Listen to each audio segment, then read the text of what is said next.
لله حمد الشاكرين ونؤمن به إيمان الموقنين ونشهد أن لا إله إلا الله وحده لا شريك له ونشهد أن سيدنا ومولانا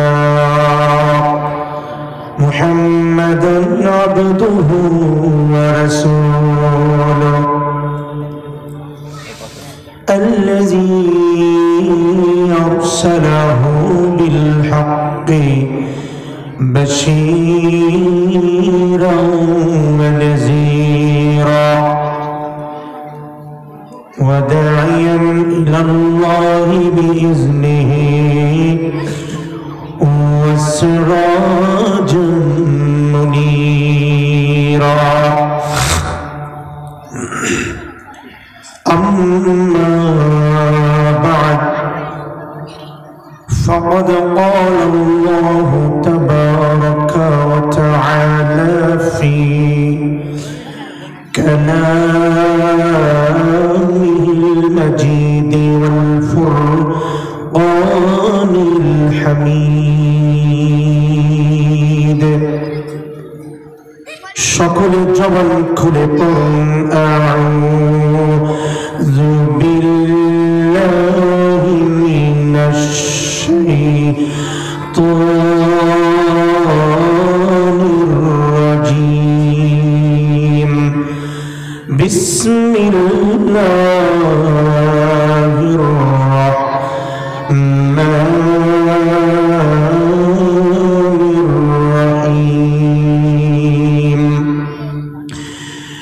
ইয়া আইয়ুহাল্লাযীনা আমানু ইত্তাকুল্লাহা وقولوا قولا سديدا يصلح لكم أعمالكم ويغفر لكم ذنوبكم ومن يطع الله ورسوله فقد فاز فوزا عظيما وقال تعالى في شان حبيبه إن الله وملائكته يصلون على النبي يا أيها الذين آمنوا صلوا عليه وسلموا تسليما সকল দরুদ ইব্রাহিম পড়ি আল্লাহুম্মা সাল্লি আলা মুহাম্মাদিন ওয়া আলা আলি মুহাম্মাদ কামা সাল্লাইতা আলা ইব্রাহিম ওয়া আলা আলি ইব্রাহিম ইন্নাকা হামিদুম মাজিদ اللهم بارك على محمد وعلى آل محمد كما باركت على إبراهيم وعلى آل إبراهيم إنك حميد مجيد الحمد لله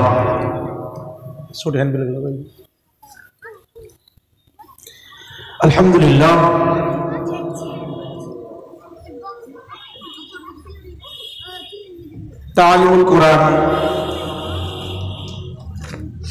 তালিমুল কোরআন মডেল মাদ্রাসার উন্নতি প্রকল্পে আজ 12 নভেম্বর মঙ্গলবার আজকে অধিবেশনের প্রথম অধিবেশনে আমি কোরআন হাদিস থেকে কিছু আলোচনা করব।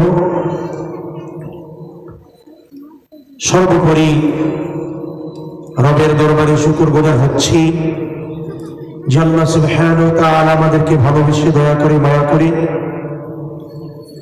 দ্বীনের নিসবত ইসলামের ভালোবাসায় কোরআনের মহব্বতে জান্নাতে একটি বাগানে বসার মতো সুযোগ করে দিয়েছেন। সেই রবের দরবারে কালিমাতুশ শুকর আদায় করছি আলহামদুলিল্লাহ। অতঃপর দরুদ ও তাসলিম পাঠ করি সর্বকালের সেরা মানুষ হাশিমি বংশের কাঙ্ক্ষিত প্রদীপ নবী মুহাম্মদ রাসূলুল্লাহ সাল্লাল্লাহু আলাইহি ওয়াসাল্লামের উপর। আমি আলোচনার শুরুতেই করজোর আবদার করছি,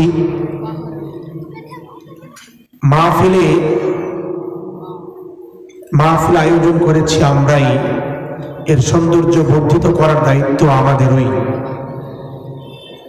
আলহামদুলিল্লাহ মাহফিল শুরু হয়ে গেছে, কিন্তু বড় দুঃখ এবং পরিতাপের সহিত বলতে হচ্ছে এখনো অনেক ভাই যেখানে সেখানে দোকানপাটে অযথা গল্প গুজবে সময় নষ্ট করছেন।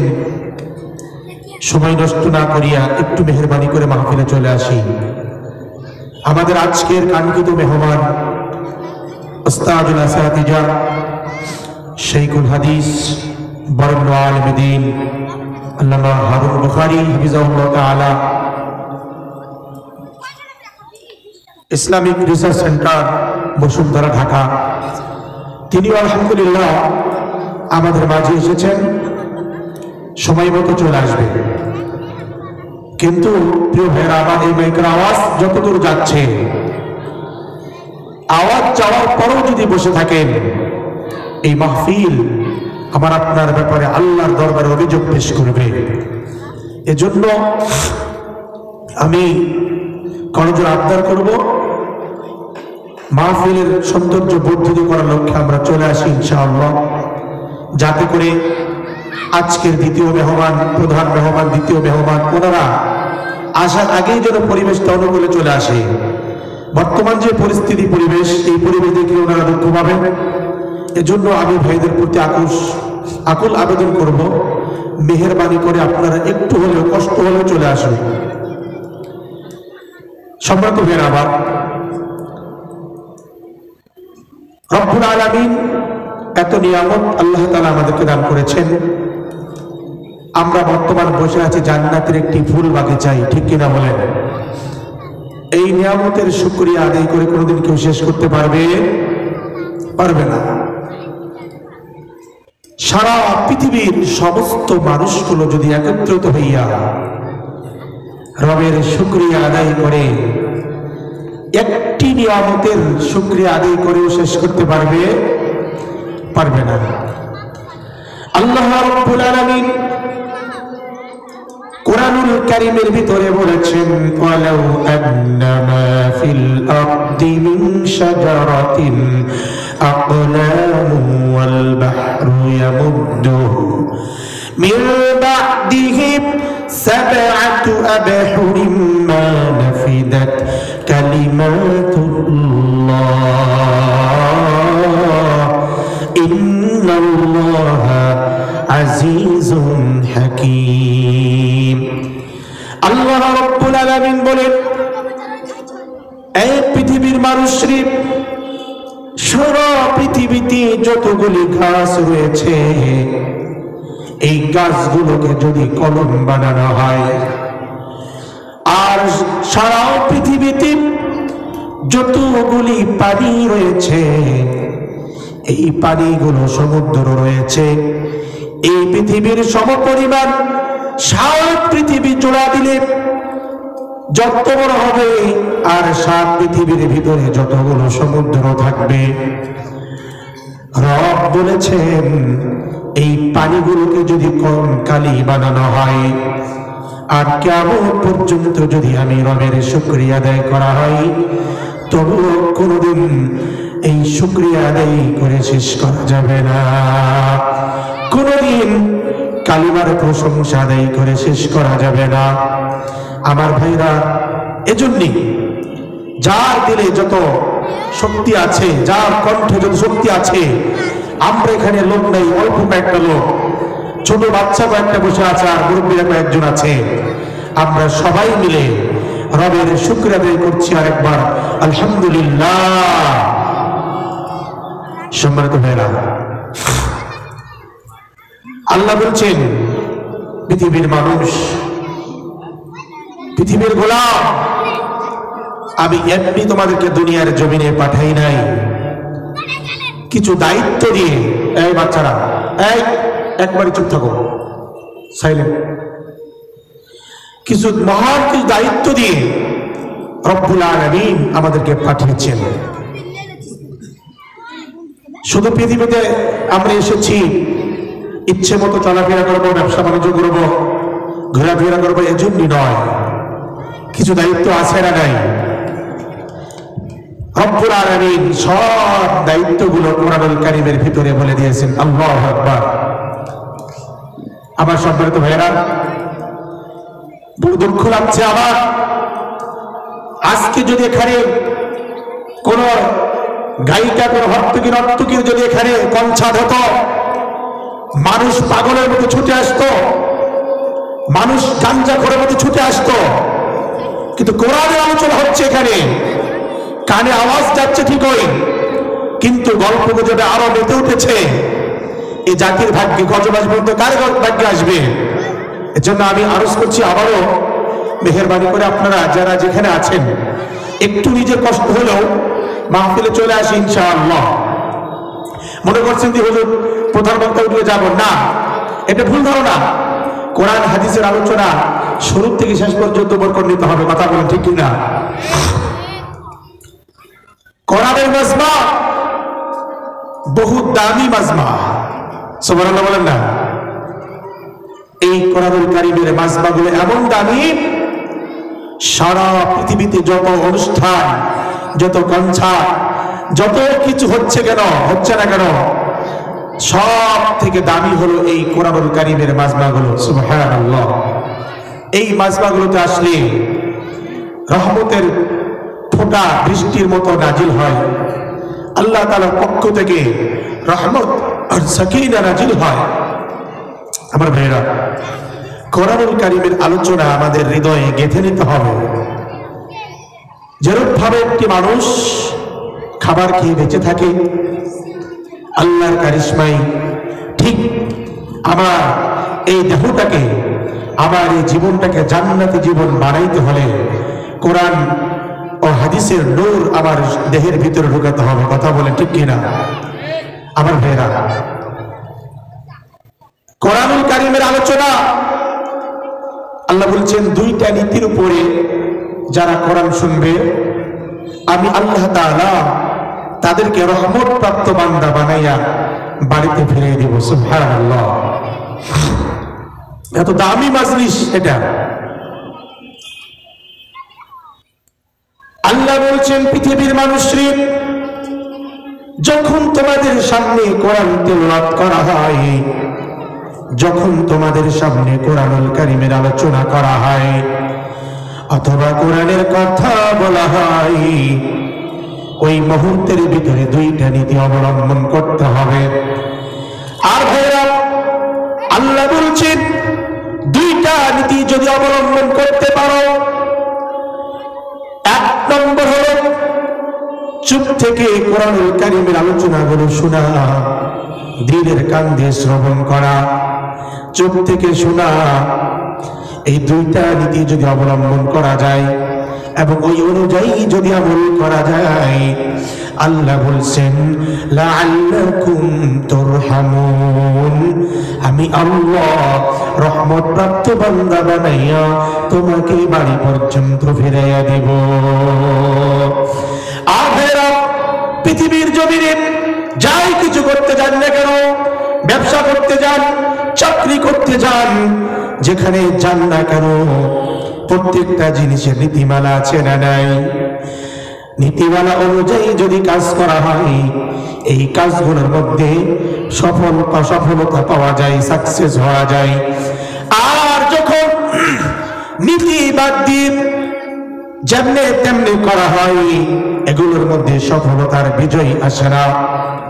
এই মুসলমান দুই বন্ধু ব্যবসা দিয়েছে, একজনের বড়ই খারাপ আর একজনের বড়ই ভালো। বলে, বন্ধুরে তোমার ব্যবসা কেমন করে ভালো হলো? কারণটা বুঝলাম না। অপর বন্ধু বলে, আমার নীতির মধ্যে ভালো ছিল, আমার নীতি ভালো ছিল। জিজ্ঞাসা করা হয়, তোমার ব্যবসা কেমন করে খারাপ হলো? বলে, বন্ধু রে আমার ব্যবসার মাঝে নীতি ভালো ছিল না দেখে গোলমাল হয়ে গেছে গা।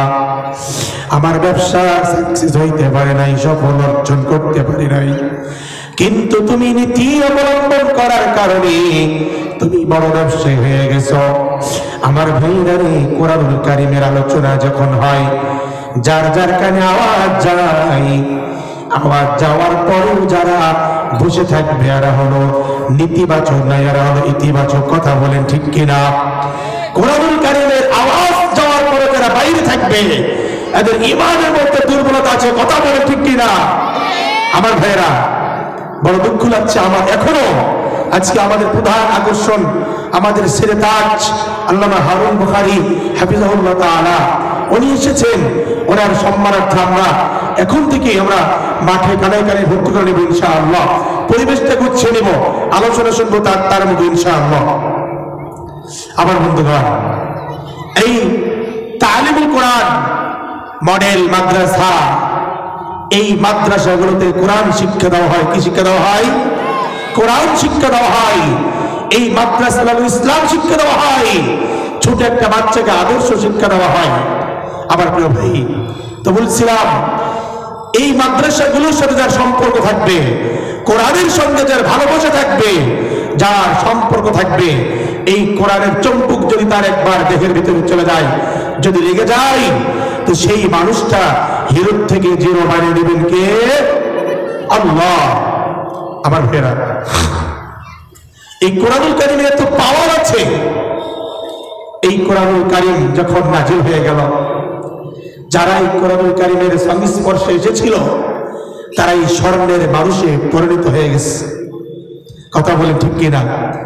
এমন একটি চম্বক আমার প্রিয় ভাইরা, এই কোরআনুল কারীমের দাম আছে না নাই? আছে। আল্লাহ রাব্বুল আলামিন বলছেন, কিতাবুন আনজালনাহু ইলাইকা লিতুখরিজান নাসা মিনাজ যুলুমাতি ইলান নূর বিইজনি রাব্বিহিম ইলা সিরাতিল আজিজিল হামিদ। আল্লাহ বলছেন, এমন একটি কিতাব আমি নাজিল করে দিলাম, এমন একটি গ্রন্থ আমি নাজিল করে দিলাম, এই কিতাবটা মানুষদেরকে অন্ধকার থেকে, গুনাহ থেকে, বিভিন্ন খারাপি থেকে, জুলুম থেকে, বিভিন্ন খারাপি থেকে বাঁচাবার জন্য আমি আল্লাহ তাআলা কিতাব নাজিল করে দিলাম। যারা এই কিতাব মেনেছে, যারা মানবে, রব্বুল আলামিন ওয়াদা দিলেন আমি তাদের জীবনটা রহমত প্রাপ্ত বান্দা বানিয়ে দিব, রহমত প্রাপ্ত জীবন বানিয়ে দিব। এই মানুষটা দুনিয়াতেও শান্তি থাকবে, আখিরাতেও আমি আল্লাহ রব্বুল আলামিন তার জন্য জান্নাতের ব্যবস্থা করে দিব। সুবহানাল্লাহ। আর ভাইরা, কতই কথা বলে না বলে পারি না, এই কোরআনুল কারীমের সংস্পর্শ যাদের লেগে গেছে, বিভিন্ন ইতিহাস থেকে পাওয়া যায়, ইতিহাস প্রমাণ করে আমার বন্ধুগণ। একজন আল্লাহর বান্দা, আল্লাহর ওলি নিজামউদ্দিন রাহমাতুল্লাহ আলাইহি, উনি একজন ডাকাত ছিলেন, তিনি একজন খারাপ মানুষ ছিলেন প্রথমে, কিন্তু এই কোরআনুল কারীমের সংস্পর্শে এসে আল্লাহওয়ালা হয়ে গেছেন। কেমন করে হয়েছেন আমার ভাইয়েরা? না বললে পারি না। ওই যে আল্লাহ বলছেন, দুইটা নীতির উপরে যদি তোমরা কোরআন শোনো, আমি আল্লাহ তোমাকে রহমত প্রাপ্ত বান্দা বানাইয়া আমার গোলাম বানাই নিব। সুবহানাল্লাহ। কেমন অবস্থা হয়েছে? একটি ব্যবসায়ী, একজন একটা ব্যবসায়ী কাফেলার এক সদস্য, ব্যবসায়ী কাফেলা মরুভূমির প্রান্ত দিয়ে ব্যবসায় যাচ্ছে, ব্যবসা বাণিজ্য করার জন্য তারা যাচ্ছেন। নিজামুদ্দিন রহমাতুল্লাহ আলাইহি ডাকাতি করার জন্য মরুভূমির প্রান্তরে তার দল নিয়ে তিনি গেছেন। তার কাজ হলো ডাকাতি করা। কিন্তু মুসলমান কোন মানুষ যদি কোরআনুল কারীম সংস্পর্শ আসতে পারে, আঁকড়ে ধরতে পারে, এই মানুষটাও হিরো থেকে জিরো, জিরো থেকে হিরো হয়ে যায়। এই মানুষটা আল্লাহ হয়ে পৃথিবীর জমিন এক নম্বর আল্লাহর গোলাম হয়ে যায়। কথা বলেন ঠিক কিনা? এজন্য কোরআন দিয়ে আমাদেরকে সমাজ গঠন করতে হবে ইনশাআল্লাহ। কোরআন ছাড়া বিকল্প কোনো পথ নাই। কোরআন আমাদের জীবন, কোরআন আমাদের মরণ। আমার প্রিয় ভাই, যেই সমাজে, যেই দেশের ভিতরে কোরআন প্রতিষ্ঠিত হবে, সেই দেশে আল্লাহর পক্ষ থেকে রহমত আসবে। আর ওই জাতি ধ্বংস, এবং ওই জাতি হলো ধ্বংসপ্রাপ্ত জাতি যারা আলেম ওলামা পাওয়ার পরেও, কোরআন পাওয়ার পরে, ওলামায়ে কেরামকে পাওয়ার পরে তাদের কথা মানে না, শোনে না, অন্য কোন মতাদর্শ গ্রহণ করেছে। এদের মতো পরাকপাল জাতি আর পৃথিবীতে কোথাও নেই। কথা বলে ঠিক কিনা?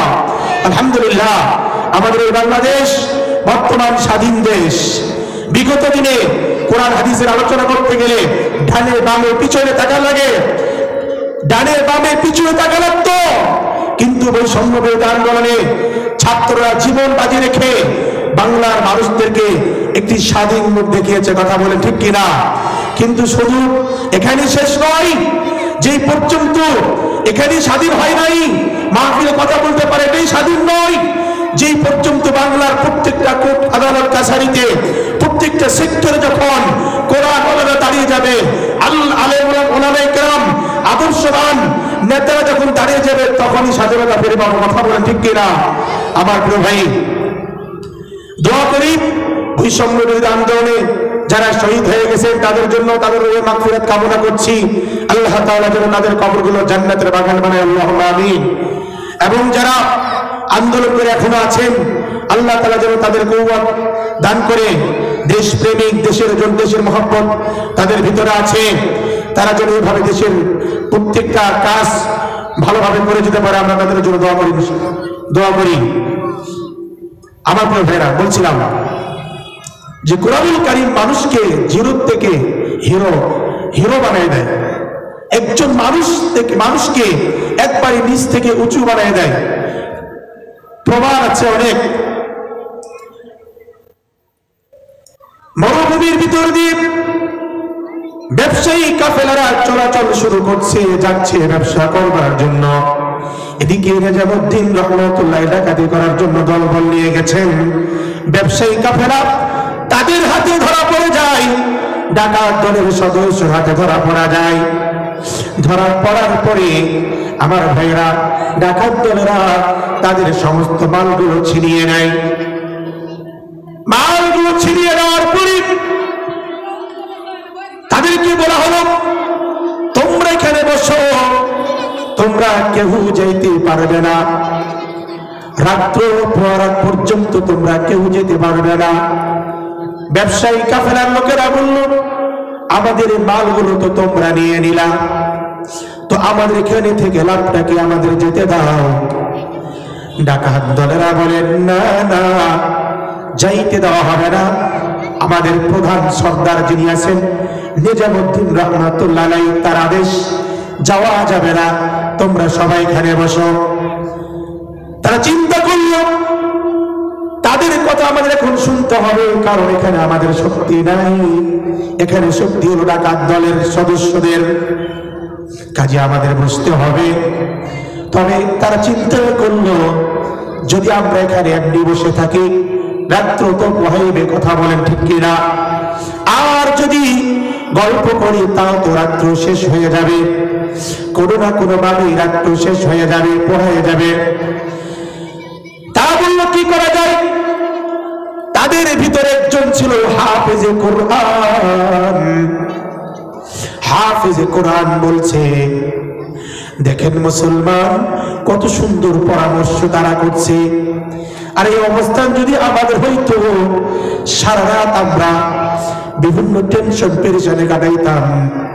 কিন্তু না না, হাফেজে কোরআন বলছে, আমরা যদি রাত্র না, শুয়ে থাকি তাও রাত শেষ হয়ে যাবে, যদি বসে থাকে তাও তো হয়ে যাবে। একটা পরামর্শ, সেটা হলো কি পরামর্শ? যে আমি হাফেজে কোরআন, আমি কোরআনুল কারীমের তেলাওয়াত করব, তোমরা শুনবা নাকি? বলো আল্লাহু আকবার বলেন। তারা বলল সুন্দর পরামর্শ, তুমি কোরআন তেলাওয়াত করো, কারণ আমরা যদি এমনি বসে থাকি তাও রাত শেষ হয়ে যাবে, গল্প করি তাও তো শেষ হয়ে যাবে, অতএব দরকার নাই, এই হাফেজে কোরআন তুমি কোরআনুল কারীমের তেলাওয়াত করো, আমরা তোমার কোরআনুল কারীম শুনবো। আল্লাহু আকবার। এই চিন্তা করি কোরআনুল কারীমের তেলাওয়াত আরম্ভ করে দিয়েছে হাফেজে কোরআন নিজামউদ্দিন রাহমাতুল্লাহ আলাইহি। তাঁবুর ভিতরে বসা, তাঁবুর ভিতরে বসা মুসলমান, তারা ছিল আহলে আরব, তারা আরবি ভাষা জানতো। কোরআনুল কারীমের তেলাওয়াত হচ্ছে, তেলাওয়াত করতে করতে এই পর্যায়ে তেলাওয়াত যখন বন্ধ করা হয়, নিজামউদ্দিন রাহমাতুল্লাহ আলাইহি তাঁবুর ভিতর থেকে পাগলের মতো দৌড়ে বের হয়ে এসে বলে, এই যুবক, কেন কোরআনুল কারীমের তেলাওয়াত বন্ধ করলা? বলো, তেলাওয়াত করো রে, বন্ধ করো না, আমার কলিজা ফাইটা গেছে গা। আল্লাহু আকবার। নিজামউদ্দিন রাহমাতুল্লাহ আলাইহি ডাক দিবে, তেলাওয়াত করো, কেন বন্ধ করলা? কারণটা কি? তেলাওয়াত করো, আমি কোরআনুল কারীমের তেলাওয়াত শুনতে চাই। আমার ভাইয়েরা বলুন তো দেখি, কোরআনের ভিতরে চম্বুক আছে না নাই? পাওয়ার আছে না নাই? অবশ্যই আছে। কোরআন ছাড়া কোনো জিনিসের সমাধান দিতে পারে না। এই কোরআন হলো একমাত্র কিতাব যেটা সকল সমস্যার সমাধান দিতে পারে। এজন্য আমাদের জীবনে মরণে সব জায়গায় আমাদের কোরআনকে সামনে রাখতে হবে। পারবো ইনশাআল্লাহ। জীবনে যদি সমাধান পেতে চাও, কোরআনের ভিতর ঢুকে যাও। জীবনে যদি জীবনকে রাঙাতে চাও, জীবনের আলোকে রঙিন করতে চাও, তোমার জীবনটাকে দামি জীবন বানাইতে চাও, তাহলে সমস্ত মতাদর্শ ছেড়ে কোরআনের ছায়াতলে চলে এসো, দেখবে তোমার জীবন পরিবর্তন হয়ে গেছে। কথা বলে ঠিক কিনা আমার প্রিয় ভাইয়েরা? নিজামউদ্দিন রাহমাতুল্লাহ আলাইহি বলেন,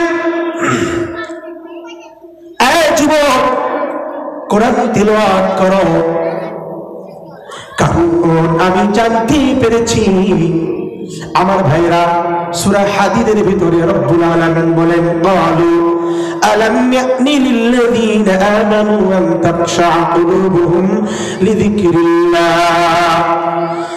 এই আয়াত যখন পড়তেছিল হাফেজে কোরআন নিজামউদ্দিন রাহমাতুল্লাহ আলাইহি বলেন, হাফেজে কোরআন, তুমি যখন এই আয়াতটা পড়ছিলা, মনে হচ্ছিল রব্বুল আলামিন মনে হয় আমার ব্যাপারে আয়াতটা নাযিল করেছে। আল্লাহু আকবার।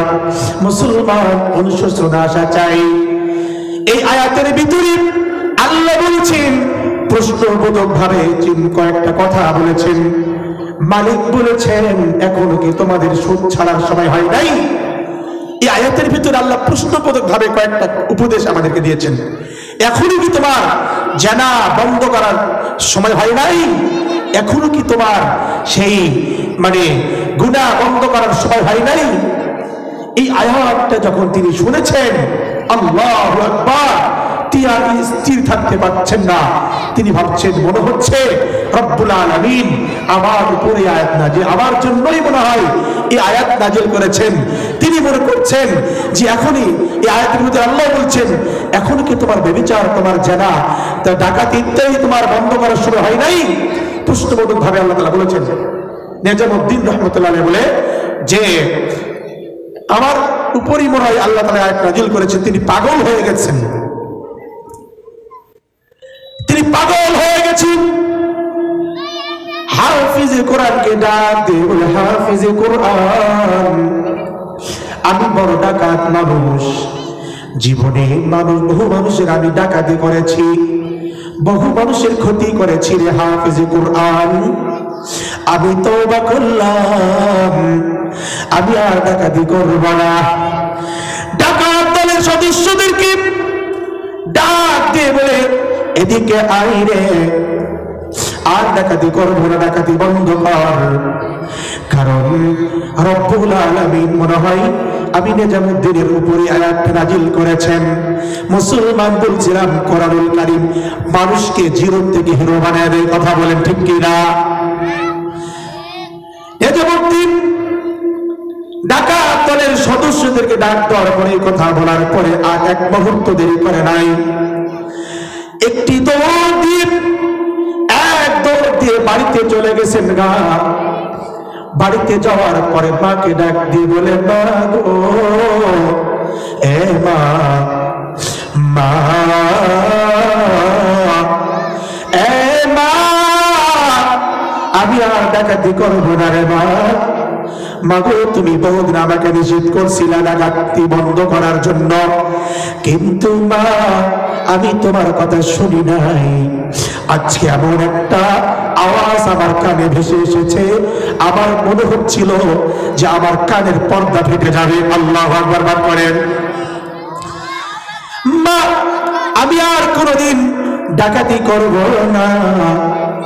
নিজামুদ্দিন রহমাতুল্লাহের মা জায়নামাজে দাঁড়িয়ে গেছেন। দাঁড়ানোর পরে দোয়া করছে, আল্লাহ আল্লাহ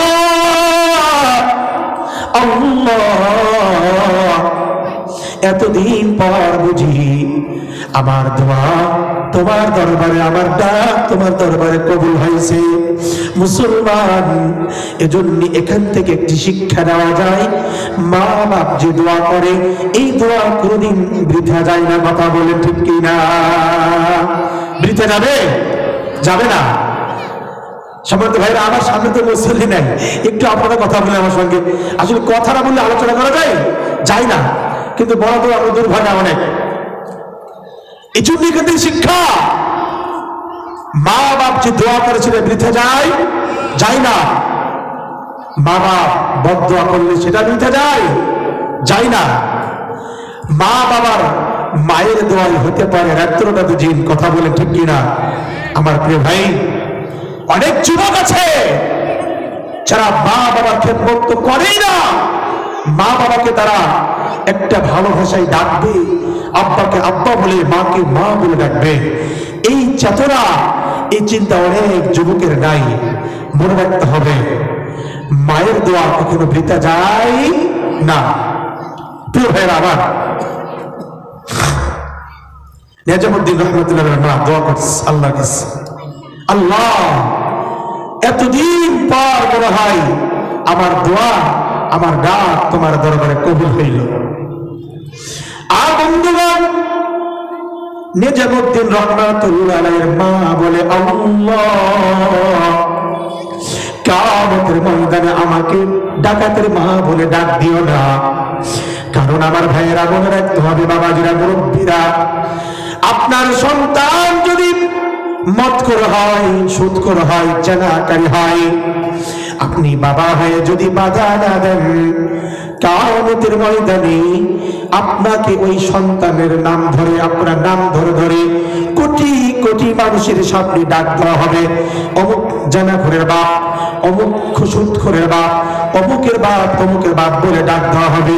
আমি আপনাদের কাছে জানতে চাই, কিয়ামতের ময়দানে কারা একজন হাফেজে কোরআনের বাপ বলে ডাক নিতে চান, একজন নেককার সন্তানের পিতা হিসেবে উঠতে চান? আমার ভাইয়েরা, এটা যদি চাও রে এ আমার বাবাজিরা, তাহলে আজকে থেকে সন্তানদেরকে আমরা নসিহত করব। এ সন্তানদেরকে আমরা ইসলামের ছায়া তলে আনবো, বুঝাবো। যদি না পারি ওলামায়ে কেরামের কাছে নিব, দেখবেন আপনার সন্তানের জীবনটা পরিবর্তন হয়ে যাবে, কথা বলেন ঠিক কিনা? আজকে অনেক যুবক আছে যারা বিভিন্ন গুনাহের কাজে জড়িত, মদ আড্ডার মদের সঙ্গে জড়িত, জুয়ার সঙ্গে জড়িত, অবৈধ কাজে জড়িত। এমন যুবক আছে না নাই? আছে। তার বাবাও জানে, মা জানে, কিন্তু বাধা দেয় না, বরং উৎসাহিত করে। প্রিয় ভাইরা, এই সমস্ত যুবক নিজেও বরবাদ, তার মা বাপ, তার পরিবার সবাই ধ্বংসের প্রান্তে, ধ্বংসের দ্বার প্রান্তে। আলহামদুলিল্লাহ কিছু পরিবার আছে যারা সন্তানদেরকে দ্বীনের পথে, ইসলামের পথে, কোরআনের পথে চলার জন্য বারবার তাগিদ করতে থাকে। কিয়ামতের ময়দানে এই সন্তানকে ওসিলা করে আল্লাহ তাআলা আপনাকে জান্নাত দান করবে। এই যে আমার সামনে ছোট বাচ্চাগুলো বসে আছে, এই বাচ্চাগুলো কি বুঝে আর কি জানে, কিন্তু বসে আছে একমাত্র কোরআন। তার ইচ্ছা যে আমরা কোরআনের সূরাগুলো শিখব, ইসলাম শিখব, দ্বীন শিখব, এই মেমোরিতে তাদের এটা ঢুকে গেছে, তারা বসে আছে। আমার প্রিয় ভাইরা, আমরা দোয়া করি আল্লাহ তাআলা যেন তাদেরকে দ্বীনের একজন বড় বড় মুহাক্কিক, আলেম এবং অধিনায়ক বানায়, আল্লাহুম্মা আমিন। তো বলছিলাম যে কোরআনুল কারীমের আলোচনা যদি দিল দিয়ে শোনা যায়, তাইলে রব্বুল আলামিন বলছেন আমি রহমত প্রাপ্ত বান্দা বানাইয়া তোমাকে বাড়ি পর্যন্ত নিয়ে যাব। আমি আপনাদের কাছে জানতে চাই, কারা কারা আল্লাহ রহমত নিতে চান? সবাই চান? তাহলে আলোচনা আমি আমার থেকে শুরু করে দ্বিতীয় মেহমান আছে, বিশেষ করে প্রধান মেহমান আমাদের আজকের মাহফিলের যিনি প্রধান আকর্ষণ, উনি কি কথা বলবেন আমরা সবাই শুনবো তো ইনশাআল্লাহ। ইনি কত বড় মাপের মানুষ। আজকে এই ভবানীপুর মোড় এবং এই চাতালটা ধন্য, আজকে চাঁপাইনবাবগঞ্জবাসী ধন্য, একজন বড় অভিভাবককে আজকে আমরা পেয়েছি, আলহামদুলিল্লাহ করেন। ইনি এমন একজন বড় আলেম, আমার প্রিয় ভাই উস্তাদুল আসাতি, যে আমাদের উস্তাদ, আমরা যার কাছে পড়েছি তার উস্তাদ, আমরা যে সমস্ত উস্তাদের কাছে পড়েছি তাদের উস্তাদ ইনি। শাইখুল হাদিস, বুখারী মুসলিমে যে কিতাবুল নাম যেগুলো আমরা জানি, এগুলো তিনি পড়িয়ে থাকেন, তিনি পড়ান। এগুলো একবার একজন বড় মহান ব্যক্তি পেয়েছি আমরা, তার মুখ থেকে ইনশাআল্লাহ মূল্যবান আলোচনাগুলো শুনবো ইনশাআল্লাহ। আল্লাহ তাআলা আমাদেরকে তৌফিক দান করুক, আমিন। তো বলছিলাম যে কোরআনুল কারীম মানুষকে জিরো থেকে হিরো বানায় দেয়, ঠিক কিনা বলেন? আসুন আমি তেলাওয়াতকৃত যে আয়াত আপনাদের মাঝে আয়াত পাঠ করেছি, সূরা আহজাবের একটা আয়াত। রব বলেছেন, ইয়া আইয়ুহাল্লাযীনা আমানু তাকুল্লাহ ওয়া কুলু কাওলান সাদীদা। আল্লাহ বলেছেন, হে ঈমানদারগণ, তোমরা একমাত্র ভয় করো কাকে? একটু জোরে বলেন, কাকে? আল্লাহকে। ইত্তাকুল্লাহ, আল্লাহকে ভয় করো। আকুলু কাওলান সাদীদা, আর এই জবান দিয়ে যখন কথা বলবে সত্য কথা বলবো। কি কথা বলবো? সত্য কথা বলবো। আমার সম্মানিত ভাইয়েরা, এই জবান দিয়েছেন কে? এক কথা বলেন, কে? আল্লাহ। আল্লাহর দেওয়া কণ্ঠ দিয়ে, আল্লাহর দেওয়া জবান দিয়ে একমাত্র ঢাক দিব কাকে? আল্লাহকে। এই জবান দিয়ে যদি আমাকে কথা বলতেই হয়, সত্য ছাড়া মিথ্যা বলবো না ইনশাআল্লাহ। ইনশাআল্লাহ পাঠ করেন আমার প্রিয় ভাইয়েরা আমার। এবং সব সময় আমরা সত্যর পথে চলবো, সত্যের পথের প্রতীক হব ইনশাআল্লাহ। বিশ্বনবী নবী মুহাম্মদ রাসূলুল্লাহ সাল্লাল্লাহু আলাইহি ওয়াসাল্লাম, তিনি হাজারো গরম অপেক্ষা করে দিন কায়েমের জন্য, পৃথিবীতে আল্লাহর জমিনে আল্লাহর দ্বীন বাস্তবায়ন করার জন্য তিনি রোদ বৃষ্টি অপেক্ষা করে, হাজারো কষ্ট অপেক্ষা করে ইসলামের দাওয়াত দিয়ে মানুষদেরকে ইসলামওয়ালা বানিয়েছেন। তার হাজারো কষ্টের মাধ্যমে আজকে আমরা এত সুন্দর দিন, এত সুন্দর ইসলাম পেয়েছি। আমার প্রিয় ভাইয়েরা, কোরআন পেয়েছি, আমরা তো সহজে পেয়ে গেছি। এজন্যই আমরা জানিয়ে দিতে চাই, এই দিন ইসলাম হলো নবীজির রেখে যাওয়া তুমাকা দিন।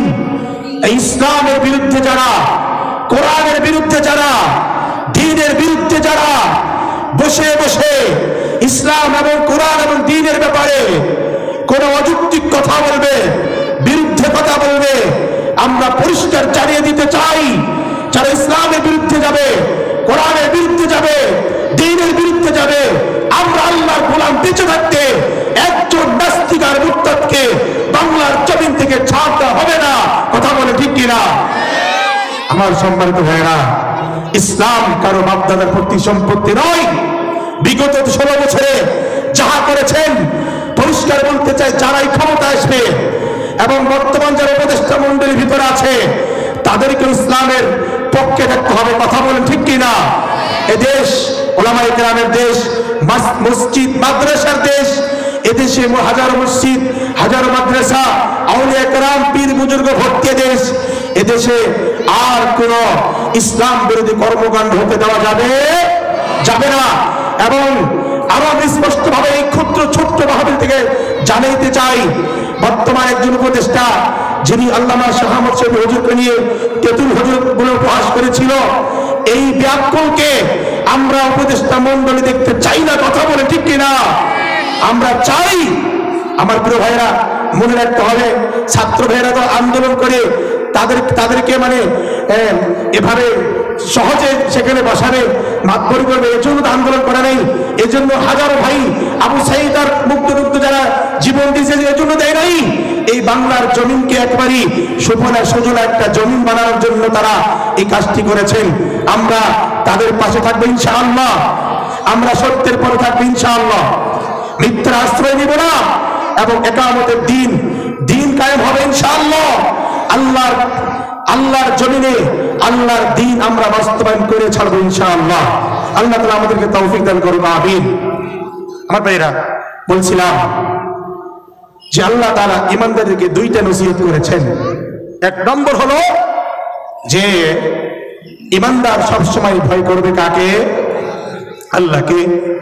এবং সত্য কথা বলতে গিয়ে যদি আপনার গায়ের চামড়া টুকরো টুকরো করা হয়, আপনাকে খণ্ড বিখণ্ড করা হয়, তবুও ফাঁসির কাষ্ঠে ঝোলানো হয়, তবুও আমরা সত্য ছাড়বো না ইনশাআল্লাহ।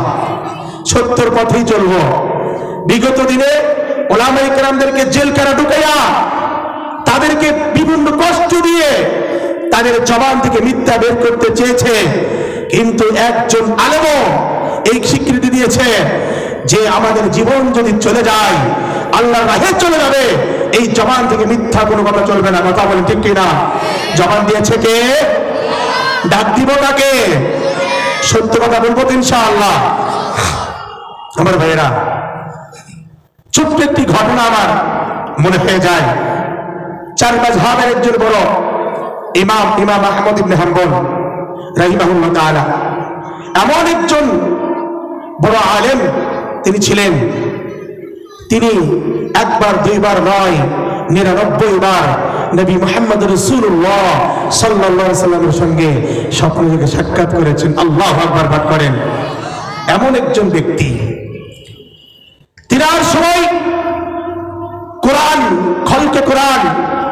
কোরআন মাখলুককে মাসাইল নিয়ে যখন তিনার সময় প্রতিবাদ হয়, তার যুগের জালেম বাদশাহ তাকে কষ্ট দিতে শুরু করছে।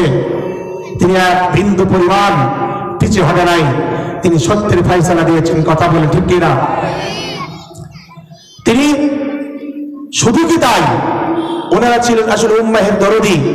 তিনাদের মেহনত, তিনাদের কষ্ট মুজাহাদা যদি না থাকতো, আজকে তো আমরা মাসলা পেতাম না। তিনারা ইস্তেমবাদ করে করে আমাদের সূক্ষ্ম দিকগুলো আমাদেরকে সূক্ষ্মভাবে আমাদেরকে ভেঙে দিয়েছেন। আমার সম্মানিত ভাইয়েরা, তিনি যদি দেখতেন কোন জিনিস নিয়ে সমাজ দ্বন্দ্ব লেগেছে, তিনি এটাকে নিরসন করার জন্য হাদিস তালাশ করতেন। একটি হাদিস অন্বেষণ করার জন্য বহুদূর তিনি চলে যেতেন। তিনি জানতেন অমুক এলাকায় একজন বড় আলেম আছে, তার কাছে গেলে আমি সমাধানটা পাবো বা তার কাছে হাদিসটা পাবো, সে নবীজির কাছ থেকে হাদিস শুনেছেন। তিনি ভাবে হাজার হাজার মাইল পথ পাড়ি দিতেন শুধু একমাত্র আল্লাহর জমিনে আল্লাহর দ্বীন বাস্তবায়ন করার জন্য। কথা বলে ঠিক কিনা? আল্লাহর এই জমিনের মানুষগুলো যেন দ্বীনের পথ থাকতে পারে, সহি আকীদা নিয়ে থাকতে পারে, এজন্য তিনি এটা করতেন এই কাজগুলো। তিনি একবার একটি হাদিস শোনার জন্য তার বাড়ি থেকে বের হয়ে যাচ্ছেন, বহুদূর পথ যেতে হবে। তিনি চিন্তা করছেন, আমার মুসলমান, আগের জামানায় এরকম বাস বা ইত্যাদি যানবাহন তেমন ছিল না। অধিকাংশ মানুষগুলো হেঁটে হেঁটে পথ সব হেঁটে হেঁটে সফর করতেন, পথ অতিক্রম করতেন। তিনি চিন্তা করছেন, আমাকে তো বহুদূর যেতে হবে, আমাকে অনেক দূর রাস্তা পাড়ি দিতে হবে, বহুদূর পথ আমাকে পাড়ি দিতে হবে। যখন রাত্র হয়ে যাবে আমি কোথায় থাকব? তিনি চিন্তা করলেন যেখানে রাত হয়ে যাবে আশেপাশে কোথাও যদি মসজিদ দেখি মসজিদে থেকে যাব, আবার পরের দিন সেখান থেকে আমি হাঁটা আরম্ভ করব, শুরু করব। আমার ভাইয়েরা, ইমাম আহমদ ইবনে হাম্বল তিনি রওনা দিয়েছেন। সারাদিন হাঁটার পরে রাত্র যখন হয়ে গেছে, নেশার আজান হয়ে গেছেন, মসজিদে যাওয়ার পরে তার ব্যাগগুলো রাইখা নামাজ পড়িয়া মসজিদে বসে আছেন। তিনি মনে করেছেন আমি আজকে এই মসজিদে অবস্থান করব, কারণ রাত হয়ে গেছে, রাস্তাঘাট এখন কোথাও যেতে পারবো না। তিনি এই চিন্তা নিয়ে মসজিদে বসা। এমন তো অবস্থায় মসজিদের যিনি মুয়াজ্জিন বলে, আরো যে এলাকার লোকেরা বলে, বের হয়ে যাও, কে আপনি, বাড়ি কোথায় আপনার, কোথায় থেকে আপনি এসেছেন? তিনি ডাক দিয়ে বলে, আমি একজন মুসাফির, আমি দিনের পথিক, আমি এখানে এসেছি, বাড়ি আমার অনেক দূর, নামটা প্রকাশ করে নাই। আমার ভাইরা তারা বলে, তোমার বাড়ি যেখানেই হোক না কেন, তুমি এখন আমাদের মসজিদ থেকে বের হয়ে যাও। আমার বন্ধুগণ, এমন একজন বড় ইমাম, চার মাযহাবের চার ইমামের একজন ইমাম আহমদ ইবনে হাম্বল, তিনি লক্ষ লক্ষ হাদিসের হাফেজ ছিলেন। আমার ভাইয়েরা, যখন তিনাকে মসজিদ থেকে বের করা হয় তখনও কিন্তু তিনি তার পরিচয় ওপেন করে নাই। তিনি তখন যদি তার পরিচয় ওপেন করতেন তাহলে তারা তার পায়ে পড়ে যেত। তিনি বলে নাই, তিনি বললেন আমি একজন আল্লাহর গোলাম, আমি একজন মুসাফির, আমি থাকতে চাই, দিনা কেনা বলো? তারা বলেন না না, মসজিদে থাকতে দেওয়া হবে না, আপনি এখান থেকে চলে যান। তিনি নিরুপায় হয়ে কি করবে, গাঠি-গুলো নিয়ে, ব্যাগগুলো নিয়ে মসজিদ থেকে বের হয়ে গেল। আমার বন্ধুগণ, বের হওয়ার পরে আবার তিনি হাঁটতেছেন। হাঁটতে হাঁটতে কিছু দূর যাওয়ার পরে দেখছেন বাজার, একটা ছোট্ট বাজার। সেই বাজারে একটা চুলা মাত্র মিটমিট করে আগুন জ্বলছে, কনকনে শীত, প্রচুর শীত, কুয়াশা পড়ছে। এই কষ্ট নিয়ে তিনি যাচ্ছেন। তিনি ভাবছেন ওখানে আগুন দেখা যাচ্ছে, ওখানে গেলে আমি মনে হয় একটি শান্তি পর্যন্ত লাভ করব। তিনি একটু একটু করেই সেখানে চলে গেলেন। আমার ভাইরা রে, যাওয়ার পরে দেখছি একজন চুলাতে একটা চুলা জ্বালায়া রুটি বানাচ্ছে, রুটি বানায়া রুটি বিক্রয় করতেছে। আমার ভাইরা, ইমাম আহমদ ইবনে হাম্বল তাকে গিয়ে, তার কাছে গিয়ে সালাম দেওয়ার পরে বলে, ভাই, জিজ্ঞাসা করে, নাম জিজ্ঞাসা করে, বিভিন্ন কথাবার্তা বলিয়া তারপর ইমাম আহমদ ইবনে হাম্বল বলে যে আমি বহুদূর থেকে সফর করে এসেছি, রাত্রবেলায় আমি তোমার দোকানে একটু থাকবো, থাকতে দিবা কিনা?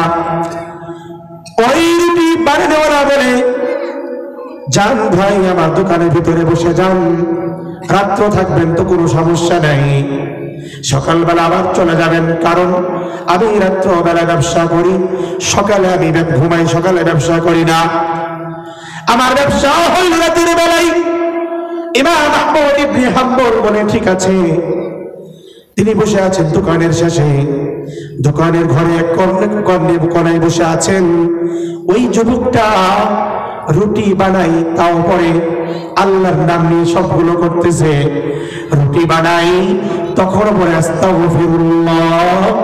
আবার মুসলমান রুটি যখন খামিরা তৈরি করে তখনও বলে আস্তাগফিরুল্লাহ।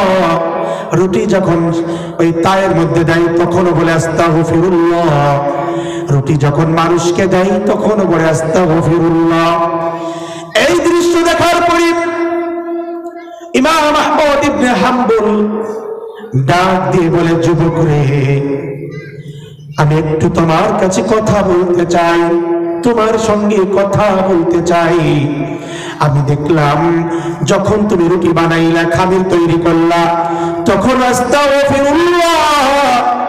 আমার বন্ধুগণ, আস্তাগফিরুল্লাহর এমন ফজিলত, আস্তাগফিরুল্লাহ রব্বুল আলামিন বলেন এমন ফজিলত, নবীজি বলেছেন আস্তাগফিরুল্লাহ এমন ফজিলত। কোন মানুষ যদি আস্তাগফিরুল্লাহ ইস্তিগফার বেশি বেশি পাঠ করতে পারে, ফাকুল তুস্তাগফিরু রাব্বাকুম ইন্নাহু কানা গফফারা। আস্তাগফিরুল্লাহ এত ফজিলত মুসলমান। আল্লাহ বলছেন কেউ যদি সব সময় আস্তাগফিরুল্লাহ পাঠ করে, কেউ যদি তোমরা তোমার জীবনের গুনাহগুলো মাফ করতে চাও, ফাকুল তুস্তাগফিরু রাব্বাকুম ইন্নাহু কানা গফফারা। কেউ যদি জীবনের গুনাহ মাফ করতে চান তাহলে বেশি বেশি ইস্তিগফার পাঠ করবেন। পারবো না ইনশাআল্লাহ? এই মুরব্বী বাবাজিরা, যুবক ভাইরা, বেশি বেশি আস্তাগফিরুল্লাহ আস্তাগফিরুল্লাহাল্লাযী লা ইলাহা ইল্লা হুয়াল হাইয়ুল কাইয়্যুম ওয়া আতুবু ইলাইহি, এতটুকু না পারলেও আস্তাগফিরুল্লাহ পারবো না ইনশাআল্লাহ? আল্লাহ বলছেন তোমরা যদি কেউ তোমাদের জীবনের গুনাহ মাফ নিতে চাও, ইস্তিগফার পাঠ করতে থাকো। তোমরা যদি কেউ আসমান থেকে বৃষ্টি নামাইতে চাও, ইউরসিলিস সামাআ আলাইকুম মিদরারা। কেউ যদি তোমরা, আবার মুসলমান, জমিনে পারি নাই, ফসলে পারি নাই, বৃষ্টি হচ্ছে না, রব বলেছেন কেউ যদি তোমরা আসমান থেকে বৃষ্টি দিতে চাও, ফসলগুলো সুন্দর করতে চাও, তাহলে পড়ো আস্তাগফিরুল্লাহ। রব্বুল আলামিন বলেন পড়তে থাকলে গোলাম, আমি আল্লাহ কথা দিলাম রে, আমি আসমান থেকে রহমতের বৃষ্টি নামায়া তোমাদের ফসলগুলো উর্বর করে দিব। সুবহানাল্লাহ বললেন না? আপনারা এখানে কম লোক বসে আছেন, আসলে এইভাবে আমি কখনো আলোচনা করি না। লোক আলোচনা করা যায়, কিন্তু শুধু শুধু ওলামায়ে কেরামের নিসবতে, ওলামায়ে কেরামের ভালোবাসা এখানে এসেছি। আমার প্রিয় ভাইরা, তাহলে আস্তাগফিরুল্লাহ পাঠ করলে এক নম্বর হলো গুনাহ মাফ হয়। কি হয়? আপনারা যারা এখানে আছেন তারা একটু কথা বলেন, কি মাফ হয়? গুনাহ মাফ হয়। আসমান থেকে আল্লাহ তাআলা বৃষ্টি নামায়, সুবহানাল্লাহ। ওয়া ইউমদিদুকুম বিআমওয়াল, সন্তান হয় না, সন্তান চাও, কোন পীর বাবার কাছে যেতে হবে না। আল্লাহ বলছেন গোলাম, সন্তান দেওয়ার মালিক তো তোর বাবা নয়, সন্তান দেওয়ার মালিকটাকে। আমার প্রিয় ভাইরা, সন্তান না হলে মাজারে যাব, যে মাজারে মাটিগুলো গায়ে মুখে মাখবো, সন্তান হয়ে যাবে? হবে? কথা বলেন না, হবে? সন্তান দেওয়ার মালিক কে? সন্তান চাওয়ার জন্য আমরা পীরের দরবারে যাই, নাউযুবিল্লাহি মিন যালিক। আল্লাহ, আরে যেই পীরের দরবারে তুমি যাও, সেই পীরকে বানাইছে কেডা? কে বানাইছে? আল্লাহ। আল্লাহকে চাইতে হবে। আল্লাহ বলছেন সন্তান যাদের নাই, আমি রবের কাছে চাও, ওয়ায়ুমদিদুকুম বিআমওয়ালিন ওয়া বানিন। সন্তান আমার কাছে চাও, যারা সন্তান নিতে চাও, সম্পদ পেতে চাও, সম্পদের মালিক হইতে চাও, আমি রবের কাছে ইস্তিগফার পাঠ করো, আমি আল্লাহ তাআলা তোমাদের সকল হাজতগুলো পূরণ করে দেব। সুবহানাল্লাহ। ওয়া ইয়াজআল লাকুম জান্নাতি ওয়া ইয়াজআল লাকুম আনহারা। আল্লাহ বলছেন বেশি বেশি ইস্তিগফার পাঠ করো, আমি আল্লাহ তাআলা তোমাদেরকে জান্নাতের মালিক বানিয়ে দেব। সুবহানাল্লাহ। সবাই আমরা যারা এখানে এসেছি, সবাই আমরা জান্নাত চাই। হ্যাঁ, আল্লাহ তাআলা আমাদের যেন মরণের পরে জান্নাত দান করে, আল্লাহুম্মা আমিন। আমার প্রিয় ভাইরা, বলছিলাম যুবক রুটি বানাই, তাও কি পড়ে? কথা বলেন না কেন? কি পড়ে? সবাই বলেন, সবাই বলেন আস্তাগফিরুল্লাহ। ইমাম আহমদ ইবনে হাম্বল বলে, যুবকরে একটু বলো তো, তুমি যত ইস্তিগফার পাঠ করছো বা করে আসছো, তোমার কিছু ফায়দার কথা আমাকে বলো। সে বলে, এ ভাই, বাড়ি তোমার কোথায় গো? আমি চিনি না তোমাকে, কিন্তু আমি এখানে রুটির ব্যবসা করি।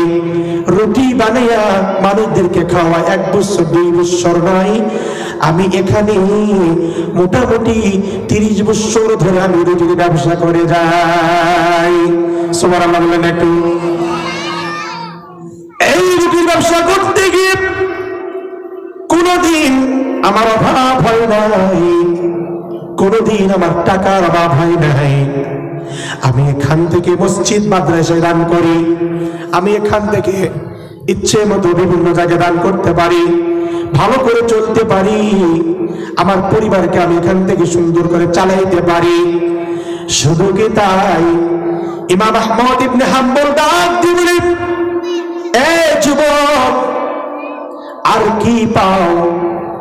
বলে আমি এই রুটির ব্যবসা করিয়া মোটামুটি আমার 50 জন পরিবারকে আমি চালাই। আল্লাহু আকবার করেন।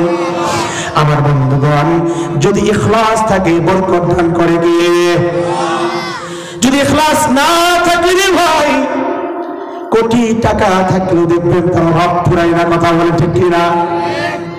কোটিপতি হয়েছে ঠিকই, কিন্তু কোটি কোটি টাকা ব্যাঙ্গালোর আছে। কথা ঠিক না ঠিক? কোন নাম আছে? কোটি কোটি টাকা লোন করে তোমাকে ব্যবসা করতে কে বলেছে মিয়া? আল্লাহ বলছেন আহাল্লাল্লাহু বাইয়া ওয়া হারামা রিবা। এটা তো সুদ, প্রয়োজন নাই। হারাম পথে চলবো না ইনশাআল্লাহ, যতদিন বাঁচবো হালাল পথে থাকবো ইনশাআল্লাহ। প্রয়োজনে অনাহারে মৃত্যুবরণ করব, না খেয়ে থাকবো, তবু আমরা ইনশাআল্লাহ হালাল পথ ছাড়বো না। কথা বলেন। সাহাবায়ে কেরাম যখন তারা দিনের শুরুতে কাজের জন্য বের হয়ে যেতেন, যখন তারা রিজিক অন্বেষণে বের হতেন, তাদের স্ত্রীগণ বলতেন যে স্বামী হে আমার, তুমি বাইরে যাচ্ছ ঠিকই, কিন্তু কোনোভাবেই যেন হারাম কোনোভাবে যেন অর্জন না হয়, কারণ হালাল পথে অর্জন করবে। যদি আমরা না খেয়ে থাকি, হয়তো 1-2 দিন না খেয়ে দেখতে পারবো, বা না খেয়ে মারা যাবে এতটুকুই, কিন্তু হারাম খেয়ে কবরে আমরা আখিরাতে গিয়ে জাহান্নামের শাস্তি আমরা নিতে পারবো না, ভোগ করতে পারবো না। আমার প্রিয় ভাই দেখছেন তাদের স্ত্রীগণ কেমন ছিলেন, তারাও বা কেমন ছিলেন। আল্লাহু আকবার। আর আজকে আমাদের স্ত্রী, এমন অনেক স্ত্রী আছে যাদের স্বামীকে শুধু টাকা কামাইয়ের জন্য বারবার তাগিদ, হারাম পথে আসুক না কোন পথে আসুক দেখার টাইম নেই, শুধু আসতেই হয়। কথা বলেন ঠিক কিনা? আমার প্রিয় ভাই বলছিলাম যে আল্লাহ যদি বরকত দেয় অল্পতে হয়। যুবক ডাক দিয়ে বলেন,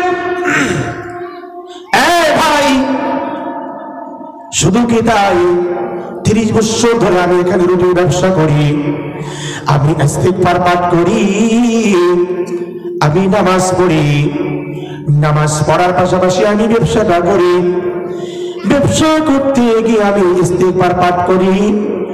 এটার এমন আমি ফজিলত পেয়েছি আমার ভাইরা। ওই যুবক ডাক দিয়ে বলে, আমি 30 বছরে আমার নবীকে আমি মোটামুটি 30 বার স্বপ্ন যোগে দেখেছি। আল্লাহু আকবার বলেন। ইখলাস থাকলে এটা হবে। ইস্তিগফার, আমার প্রিয় ভাইরা, আমি আপনাদের বলতে চাই, আমার নবী মুহাম্মদ রাসূলুল্লাহ সাল্লাল্লাহু আলাইহি সাল্লামের জীবনে আগে এবং পরে কোনো গুনাহ ছিল? কথা বলেন, ছিল? ছিল না। এরপরেও আমার রাসূল প্রতিদিন 100 বার করে তওবা করতেন, ইস্তিগফার পাঠ করতেন। আমার প্রিয় ভাইরা, আমি আর আপনি কত নিচে কতবার পাঠ করি কোনদিন খেয়াল করছি আমরা? এজন্য এখন থেকে, আজকে থেকে এই সবকটা নিয়ে যান যে যতদিন বেঁচে থাকবো, সুখে দুঃখে, রাতে অন্ধকারে, ঘুমন্ত জাগ্রত অবস্থায় সব সময় সুযোগ পেলে আমরা আস্তাগফিরুল্লাহ পাঠ করতে পারবো ইনশাআল্লাহ। কথোপকথন শেষ হওয়ার পরে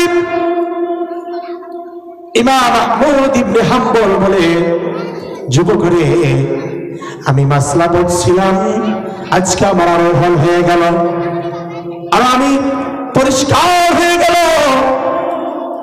যুবক ডাক দিয়ে বলে, এ ভাই আপনি কে? আপনি তো সকালবেলায় চলে যাবেন, আমিও দোকান লাগিয়ে দেব, পরিচয়টা ওপেন করেন, আপনি কে? ইমাম আহমদ ইবনে হাম্বল বলে, যুবক রে, আমি আর কেউ নই, আমি হলাম ইমাম আহমদ ইবনে হাম্বল। আমার বন্ধুগণ, এই কথা বলার সঙ্গে সঙ্গে যুবকটা তাকে জড়াইয়ে ধরছে, ধরে বলে, ভাই আমার, আমি বহুবার আপনার নাম শুনেছি, কিন্তু দেখি নাই। আজকে আল্লাহ তাআলা আপনার সঙ্গে আমার সাক্ষাৎ করে দিয়েছে। যুবক ডাক দিয়ে বলে, আপনাকে আর যেতে হবে না, আপনি আমার দোকানে থেকে যান, আজকে আগামীকাল আপনাকে জায়গা পর্যন্ত পৌঁছায় দিব। ইমাম আহমদ ইবনে হাম্বল বলে, না না, আমি একা চলে যাব, সমস্যা নেই। দোয়া করেন, আল্লাহ এই যুবকটাকে তুমি, আমার বন্ধুগণ এমনি তো নবীকে বহুবার স্বপ্ন যুগে দেখেছে, আর নবীকে যে ব্যক্তি স্বপ্ন যুগে দেখবে তার জন্য জাহান্নাম হারাম হয়ে যায়, কথা বলেন ঠিক কিনা? জান্নাত অজীব হয়ে যায়। এরপর দোয়া করলেন আল্লাহর কাছে, আল্লাহ এই যুবকটা রব্বুল আলামিন তোমার গুণগান গায়, ইস্তিগফার পাঠ করে, আমি দোয়া করে গেলাম এই যুবকটাকে তুমি দ্বীনের গোলাম, দ্বীনের খাদেম হিসাবে কবুল করে নাও। আমার প্রিয় ভাইরা, দ্বীনের জীবন মধ্যে মুজাহিদ হয়েছেন। আমি বলতে চাইছিলাম, কোন মানুষ যদি আল্লাহর গোলামিতে লিপ্ত হয়ে যায়, রব্বুল আলামিন তার জীবনে কোনো অভাব দেয় না, কথা বলেন ঠিক কিনা? অভাব দিবে না। তার অসুস্থ থেকে শুরু করে সব কাজে বরকত দান করবে কে? আল্লাহ। আমার সম্মানিত ভাইয়েরা, আমার তো বলছিলাম যে মুমিনদেরকে আল্লাহ তাআলা দুইটা নসিহত করেছেন। একটি হলো ইত্তাকুল্লাহ ওয়া কুলু কাওলান সাদীদা, সত্য কথা বলা, এই আল্লাহকে ভয় করা এবং সত্যের পথে চলা। সত্যের পথে চলা, মানুষকে সত্যের পথে আহ্বান করা, মানুষদেরকে যারা অন্যায় অবিচার পথে আছে তাদেরকে আমার সামর্থ্য অনুযায়ী বুঝাই নিয়ে আসা, এই দায়িত্ব আমার আপনার সবারই, কথা বলেন ঠিক কিনা? সবার না? সবার। যদি আল্লাহর গোলাম আমরা হইতে পারি, আমাদের লাভ আছে না নাই? কথা বলেন, আছে না নাই? আসলে আমরা আল্লাহর বান্দা। আল্লাহ বলছেন, আমি আমার গোলামদেরকে পৃথিবীর জমিনে পাঠিয়েছি আমার দাসত্ব করার জন্য। কার দাসত্ব করার জন্য? আল্লাহ। কোন তাগুতের দাসত্ব করার জন্য নয়, কোন নেতার অনুগত্য করার জন্য নয়। একমাত্র গোলামি হবে কার? আল্লাহ। আমার মা বাপ যদি দ্বীনের বিরুদ্ধে যায়, আমি মা বাপকে ভোগ করব, কিন্তু আমি দ্বীনকে ভালোবাসবো, কথা বলে ঠিক কিনা? আমার প্রিয় ভাই, আল্লাহর গোলাম যারা হয়, আল্লাহ রাব্বুল আলামিন তাদের দিলের ভিতরে যখন কোরআনের আলোচনা হয়, তখন তাদের ঈমানকে আল্লাহ বাড়াইতে থাকে। সুবহানাল্লাহ। কি করতে থাকে? বাড়াইতে থাকে। এক গোলাম বাদশার চাকর ছিল। কি ছিল? চাকর ছিল। বাদশার সারাদিন বিভিন্ন কাজগুলো করে, রাত্রবেলায় জঙ্গলে চলে যায়। কোথায় চলে যায়? জঙ্গলে। আর যারা একটু জঙ্গলে গেছে কি করে? আল্লাহকে ডাকে। প্রতিদিন জঙ্গলে চলে যায়, কারণ সারাদিন বাদশার বিভিন্ন কাজ থাকে, কাজগুলো কমপ্লিট করে তার যে সময়, সে সময় সে জঙ্গলে কাটায়। রাতটা দিনের ভাগে বাদশার কাজ করে, আর রাত্রবেলায় কার গোলামি করে? আল্লাহ। আল্লাহর গোলাম হতে পারলে লাভ আছে না নাই? একদিন ওই এলাকায় চোরেদের আড্ডা হলো, তারাও জঙ্গলে বসে। সেখান থেকে তারা বিভিন্ন মিটিং মিছিল করিয়া বিভিন্ন জায়গায় চুরি করতে যায়। কিন্তু বাদশার গোলাম সে তো আর চোর নয়, সে কবরে গিয়ে, সে ওই জঙ্গলে গিয়ে জোরে জোরে আল্লাহর জিকির করে আর আল্লাহকে ডাকতে থাকে। আল্লাহু আকবার, আল্লাহু আকবার বলেন। কার জিকির করে? আল্লাহর জিকির করে। আমার প্রিয় ভাইয়েরা, গোলাম জিকির করে, তাদের ডিস্টার্ব হয় চোরেরা বুদ্ধি পরামর্শ করে কি করলো? কারণ মানুষ তো মানুষের ভালো চায় না, কথা বলে ঠিক কিনা? ভাই কথা বলেন না কেন? একজন মানুষ ভালো পথে চলবে, আরেকজন মানুষ চায় না। একজন ভালো পথে চলতে চায়, আরেকজন মস্কারি করে। এটাই আমাদের সমাজ বর্তমান। কথা বলে ঠিক কিনা? একজন ভালো পোশাক করলে আরেকজন মস্কারি করে। হ্যাঁ, মানুষ মানুষের জন্যই, মানুষ তো মানুষের জন্যই। মানুষকে আল্লাহ বলে কেন পাঠাইলেন? একটা মানুষ পাঠাইলে তো হতো, কিন্তু মানুষ তো মানুষের জন্য হবে। চোরেরা বুদ্ধি করিয়া বাদশার কাছে চিঠি লিখলো যে বাদশা মহোদয়, আপনার একটা মুনিব, আপনার একজন চাকর, সে সারাদিন আপনার বাড়িতে কাজ করে, আর রাত্রবেলায় আপনার বাড়িতে চুরি করার জন্য সে ফন্দি আঁকায়। নাউজুবিল্লাহি মিন যালিক। বাদশাহ গোলামকে ডাক দিয়ে বলছে, সত্যি কি যে তুমি কি দিনের ভাগে আমার বাড়িতে থাকো আর রাত্রবেলায় গিয়ে তুমি চুরি করো? আমার প্রিয় ভাইরা, সে কি চুরি করে নাকি আল্লাহকে ডাকে? জোরে বলতে হবে, কাকে ডাকে? আল্লাহকে ডাকে। বাদশা তাকে ডাক দিয়ে বলছি, ঠিক আছে, তুমি কি সেখানে গিয়ে কি করো এটা আমি পরীক্ষা করব। বাদশা কার কথা বিশ্বাস করে না। রাত্র যখন গভীর হয়, আমার ভাইরা, ওই চাকরটা জঙ্গলের মাঝখানে চলে যায়। যাওয়ার পর সুমধুর কণ্ঠে আল্লাহকে ডাক দিয়ে বলে, আল্লাহ আল্লাহ নামের জিকির করা যায়। আমার বন্ধুগণ, আল্লাহ নামের যখন কেউ জিকির করে ভাই, দুনিয়ার কোন হিংস্র প্রাণী, কোন মানুষ তার ক্ষতি করতে পারে না। ওই গোলামটা জঙ্গলে গিয়ে জোরে জোরে আল্লাহকে ডাক দিয়ে জিকির করছে আর কাঁদছে। বাদশাহ প্রথম দিন গেছেন একই অবস্থা, দ্বিতীয় দিন গেছেন তাও একই, আবার একদিন বাদ দিয়ে পরের দিন আবার গেছেন তাও একই অবস্থা। চতুর্থ পঞ্চম দিনের বেলা গোলামকে ডাক দিয়ে বলে, এই গোলাম, তুমি সারাদিন আমার কাজ করো, জঙ্গলে তুমি যাও, সত্যি করে বলো তুমি আল্লাহ আল্লাহ ডাক দিয়ে তুমি কি তৃপ্তি পাও? আমি তো ভাবছিলাম তুমি চুরি করতে যাও, কিন্তু না না, চোররা তোমাকে মিথ্যা চিঠি দিয়েছে, তুমি চুরি করো নাই, তুমি কি আল্লাহকে ডাক দিচ্ছ? আল্লাহ আল্লাহ আল্লাহ বলে ডাক দিচ্ছে। আমার প্রিয় ভাইরা, আল্লাহ বলছেন, গোলাম রে, কোন মানুষ যখন আমি আল্লাহকে একবার আল্লাহ বলে ডাক দেয়, আমি আল্লাহ তার সব হয়ে যাই। আল্লাহু আকবার বলেন, আল্লাহু আকবার, আল্লাহু আকবার। এত দামি গোলাম বলে, বাচ্চা, আমি সারাদিন কাজ করি, সুযোগ পাই না, আমি রাত্রবেলা একটু প্রাণ ভরে আমার মালিককে ডাকি, আমি তৃপ্তি পাই। যখন আমি আল্লাহকে ডাকি এমন মজা পাই, ঘুম খাওয়া আর আমার কিছু মনে থাকে না। আল্লাহু আকবার।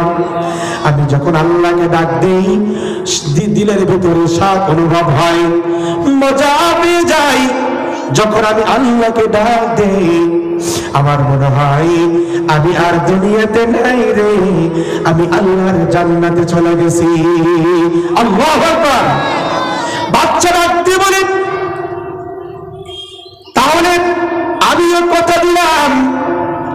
কথা দিলাম রে, আমি আজ থেকে গোলাম হতে চাই, আমি আর বাচ্চা থাকবো না, বাচ্চাই ছেড়ে দিলাম, কথা দিলাম, আমি আজকে থেকে আল্লাহর গোলাম হতে চাই। এই গোলাম তুমি আমাকে নিয়ে যাও। আমার বন্ধুগণ, বাচ্চাই ছেড়ে দিল, জঙ্গলে গিয়ে আল্লাহর গোলামি তৃপ্ত হয়ে গেল, আল্লাহর জিকিরে মুশকিল হয়ে গেল। আমার বন্ধুগণ, বাদশা কিছুদিন পরে ডাক দিয়ে বলে, এই গোলাম, আমি এমন এখন মজা পাই যেটা আমার বাচ্চাই জীবনে আমি পাই নাই। আল্লাহু আকবার বলেন। আল্লাহ নামের জিকির করলে স্বাদ আছে না নাই? আমার প্রিয় ভাইরা, তাই তাহলে আমাদের গোলাম হতে হবে কার?